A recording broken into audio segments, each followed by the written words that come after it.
চারপাশে ঈদের আনন্দ, ছুটিতে পরিবারের কাছে ফিরেছে অনেকেই, কিন্তু আপন নিরে ফেরা হয়নি রংপুরের বেগম রোকেয়া বিশ্ববিদ্যালয়ের শিক্ষার্থী আবু সাইদের। জুলাই আন্দোলনে শহীদ সাইদের বাড়িতে নেই তেমন কোনো ঈদের আনন্দ।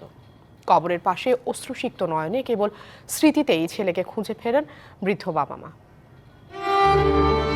জুলাই গণ অভ্যুত্থানের পর এটাই প্রথম ঈদ। মুক্ত স্বাধীন পরিবেশে সবাই ঈদ উদযাপন করছে, তবে যাদের আত্মত্যাগে এই নতুন বাংলাদেশ, সেই পরিবারগুলোতে নেই ঈদের উচ্ছ্বাস। প্রিয়জনের শূন্যতায় বিষাদের সুর। জুলাই আন্দোলনের প্রথম শহীদ বেরবের আবু সাইদ।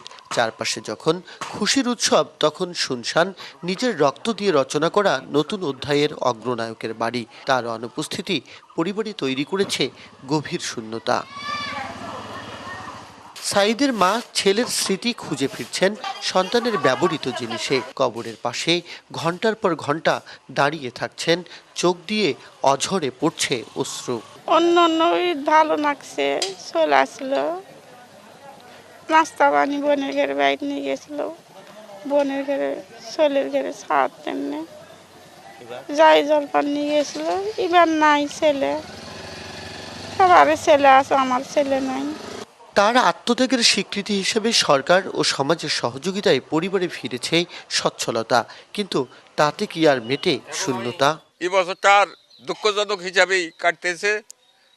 ও ছেলে আর ফিরি পাওয়া যাবে না, আর আসবেও না। আসলে ঈদ তো আনন্দের, কিন্তু এই ছোট ভাইরে হারায় একটা শূন্যতা কাজ করতেছে।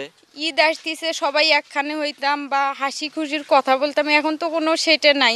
ছাত্র জনতার আন্দোলন চলাকালে গত 16 জুলাই বেগম রোকেয়া বিশ্ববিদ্যালয়ের সামনে পুলিশের গুলিতেই নিহত হন আবু সাইদ। তার ত্যাগ বৃথা যাবে না, এমন প্রত্যাশা সবার। Majed Masud, DBC news, Rangpur.